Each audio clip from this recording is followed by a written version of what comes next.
Hi, this is Shabna Jain.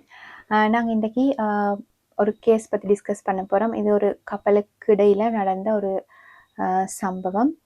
அதாவது husband தான் இதை கொண்டு வந்தார் விஷயத்த.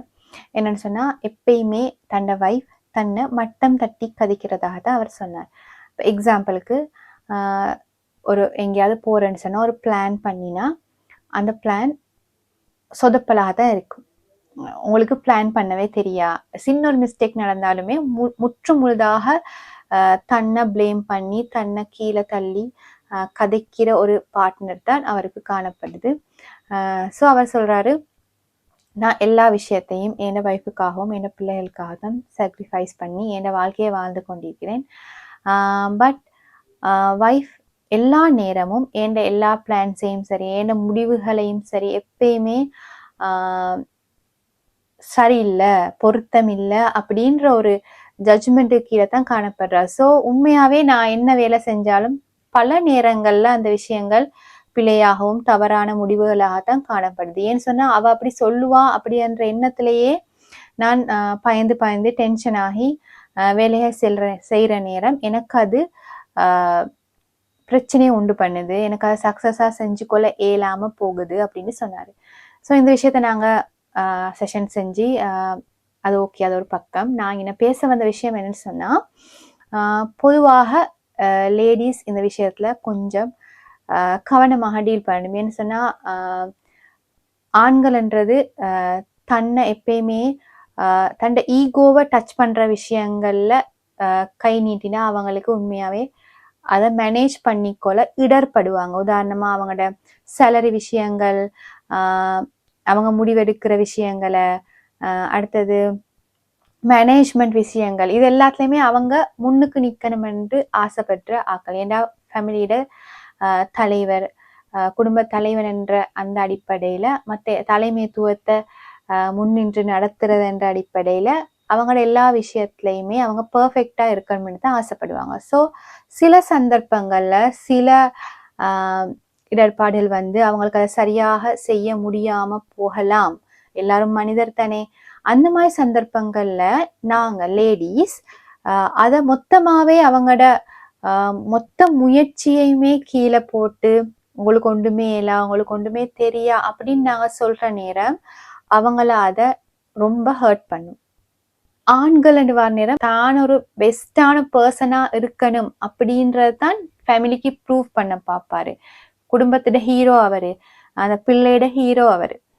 ஸோ அப்படியான சந்தர்ப்பங்களில் இந்த மாதிரி நாங்கள் வார்த்தை பிரயோகங்களை கொண்டு பொருத்தம் இல்லாத விஷயங்களை சொல்கிற நேரம் அவங்களுக்கு அது மிச்சம் பாதிப்பை உண்டு பண்ணும். உதாரணமாக பிள்ளையோட முன்னுக்கே நாங்கள் தந்தைய இப்படி சொல்கிற நேரம் அந்த பிள்ளையும் என்ன யோசிக்கும்னு சொன்னால், எங்களோட வாப்பாக்கு இப்படித்தான், எங்கள் தந்தைக்கு சரியான முடிவெடுக்கல, அவருக்கு சரியான முறையில் ஒரு பிரச்சனையை டீல் பண்ணி தீர்வு எடுக்கலான்ற நிலைமைக்கு பிள்ளையும் யோசிக்க வெளிக்கிடும். ஸோ அந்த மாதிரி சந்தர்ப்பத்தில் தந்தையோட பிள்ளைக்கு இருக்கிற கனெக்ஷன் இதனால குறையும், மதிப்பு குறையும்.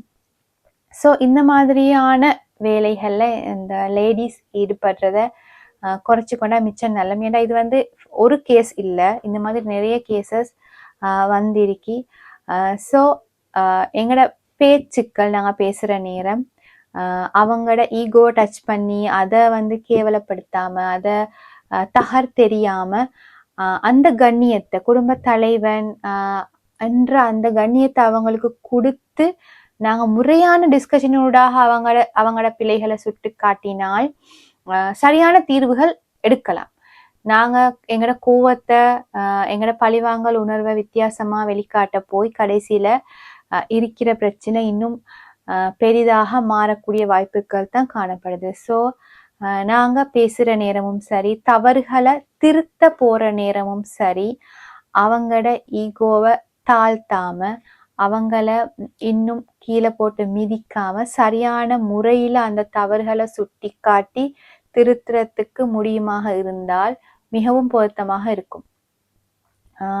அப்படி செய்வோமாக இருந்தால் இந்த இஷ்யூஸ் எங்களோட லைஃப்களுக்குள்ள வராது. எங்களோட வார்த்தை பிரயோகங்கள் தான் பேஸ். ஸோ நாங்கள் முறையான ஒரு டிஸ்கஷனோடாக இந்த பிரச்சனை எங்களுக்கு தீர்த்து கொள்ளையிலுமாண்டா தட்ஸ் பெஸ்ட். அப்படி ஏலா எங்களுக்கு இதை கஷ்டமாக இருக்கு, எங்களுக்கு இதை தாங்கிக் கொள்ளவே ஏலா அப்படின்னு சொன்னால் நீங்கள் ஒரு ப்ரொஃபஷனலாக நாடி இந்த பிரச்சனையை சொல்லி அவங்கள்ட்ட எப்படி தீர்வெடுக்கலாம் என்ற டிஸ்கஷனை நீங்கள் மேற்கொள்ளலாம். ஸோ இந்த மாதிரி இஷ்யூஸ் வராமல் பாதுகாத்து கொண்டா மிகவும் பொருத்தம். அதுக்கு செய்ய வேண்டிய ஒரே ஒரு வேலை உட்காந்து கதைக்கிறது மட்டும்தான். கோவப்பட்டு சத்தம் போட்டு இன்னொருத்தரை ஹர்ட் பண்ணி அதில் இன்பம் காணாமல் நாங்கள் முறையாக கதைச்சா இந்த பிரச்சனை சுமூகமாக தீரும்.